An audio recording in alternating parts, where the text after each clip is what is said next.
anak-anak, yuk sekarang kemarin kan kita sudah belajar tuh apa itu PLSP. Nah sekarang kita coba yuk gimana sih cara menghitungnya.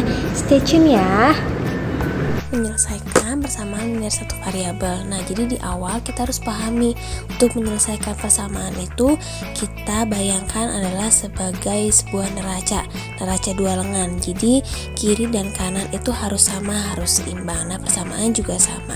Nah, gimana sih cara menyelesaikannya nih? Ada 3 cara. Yang pertama dengan secara substitusi, yang kedua menambah atau mengurangi kedua ruas, dan yang ketiga adalah mengali atau membagi kedua ruas. Nah, gimana aja sih caranya? Yuk coba kita bahas satu-satu ya. Nah, kita coba ya cara pertama yaitu dengan cara substitusi. Bagi punya satu soal 2x min 1 sama dengan 5. Syaratnya x adalah variabel bilangan asli. Nah, kata kunci dari substitusi adalah mengganti variabel tersebut menjadi angka. Di sini kita tahu ya x-nya adalah variabel bilangan asli. Jadi kalau bilangan asli itu dimulai dari angka 1 sampai seterusnya. Kita coba ya satu-satu. Kalau misalnya x-nya 1 berarti jawabannya 1 sama dengan 5. Nah, kalau kayak gitu berarti kalimatnya benar apa salah?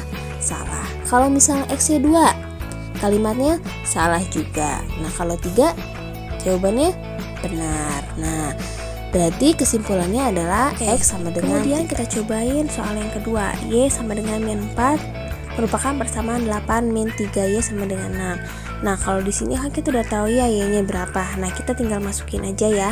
Y-nya kita ganti jadi minus 4.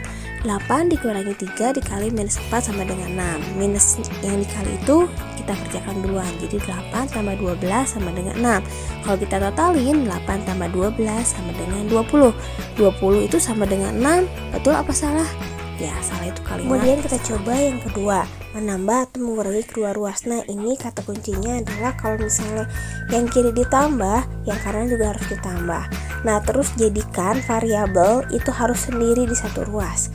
Nah, contoh yang pertama, x min 5 sama dengan 9. Nah, tadi kata kuncinya adalah x-nya harus sendiri. Berarti kalau begitu min 5-nya harus kita keluarkan atau kita jadikan 0. Kalau min 5 kita jadikan 0, jadi berapa?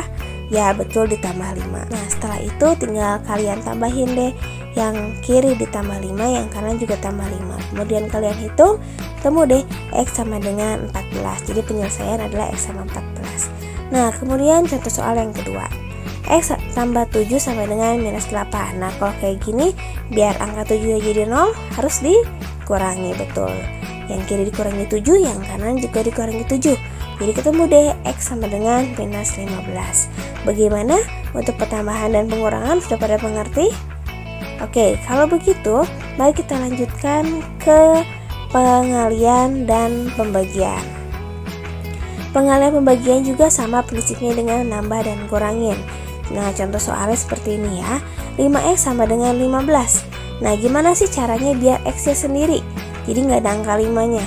Ya, betul. Jadi kita harus bagi 5x dibagi 5 sama dengan 15 dibagi 5. Jadi kita ketemu deh x-nya sama dengan 3. Bagaimana? Udah mulai paham? Untuk yang pembagi dan pengali? Kalau kurang, nah ini Begi punya satu soal lagi.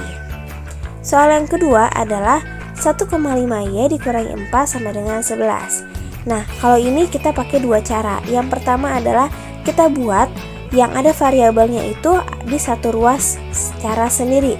Berarti minus 4-nya harus kita pindahkan atau kita jadikan 0.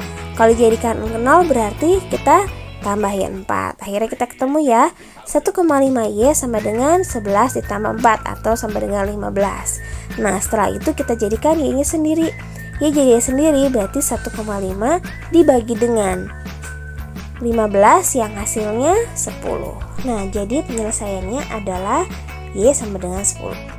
Nah, tadi kita sudah belajar gimana sih caranya perhitungan. Nah, sekarang anak-anak dicoba ya latihan soalnya ya. Nanti kita bahas bareng-bareng.